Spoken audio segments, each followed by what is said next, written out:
Okay, round 5. I'll try not to make this one as long as the last one, by the way. Now let's get into it. Galleon is the god of judgment and patron of order. He is the one who bestows final judgment on those who have died and are moving on to the afterlife. Wielding his mighty hammer, he is the deity of the seer jury, their religion of the absolute judgment, and of the domain judicia. Galveon is one of the more analytical and tactical gods out of the pantheon, using his many eyes to see and read the souls of any individual. What he sees is only comprehensible to him, however. Regards to what he does see, he has gone on record saying, "It is as if their souls, akin to one-dimensional planes, bloom forth into a kaleidoscope of everything that makes them, them." Galveon is a soul that was blessed with godhood by the Creator. He has seen both the goods and evils of the realms, and was given godhood to be a vassal of the Creator's divine law. Being a judge, he is naturally more cold, reserved, and stern. In many ways, he is both merciful and merciless. To the wicked, he is a nightmarish terror. To the righteous, he is a friend and leader. And to the rest, he is final judgment. There isn't much beyond his serious persona, except for his endless mercy for the innocent. For the young have no means of doing true wrong. To surmise, Galveon is the judge of the dead, the being who evaluates the deeds of any and all who have died. From that, he decides your eternal reward or punishment. I see Galveon as the judge of the courtroom. When you're in his court, he is the one in charge. His verdicts take everything into account, nuances and all. Now, this is going to require some explanation. In Realmirius, when a person dies, their soul is retrieved and escorted by a psychopomp to Judicia.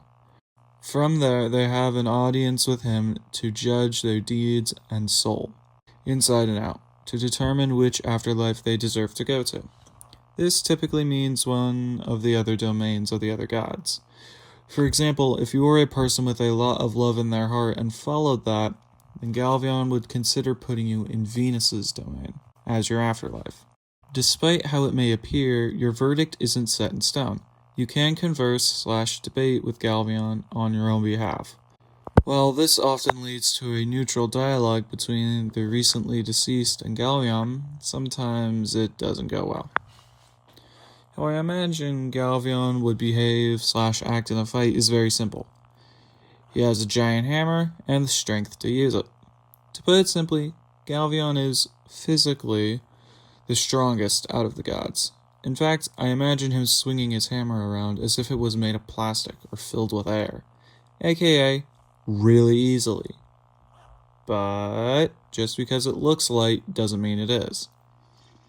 His hammer, I imagine to be extremely heavy and packing a massive punch.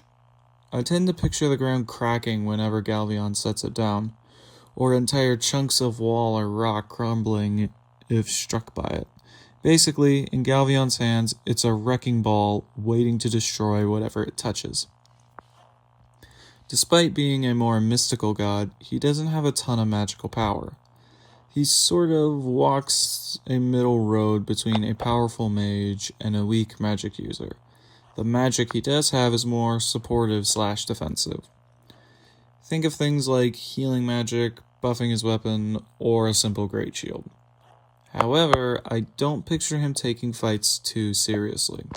He gives them proper weight, but he doesn't take it as a life or death situation. More of another challenger wants to change their verdict? Fine. Let's entertain the idea. On the chance he does take it seriously, he is devastating. The best way I can describe it is just the word earthquakes. Despite being a very imposing god, he's closer to a benevolent sage, not a wrathful executioner. I imagine him as very quiet but commanding a lot of respect and attention when he speaks. To capstone this video, Galveon is not only the god of judgment, but a mighty sage that is the judge of the dead who was sworn to the Creator's side as his hammer and sentry. Sadly, I couldn't get to everything I wanted to say, but for now, this is pretty good. Anyway, if you enjoyed this explanation of one of my characters, then please like, comment, subscribe, do all the things, and adios everyone. That took so long to do.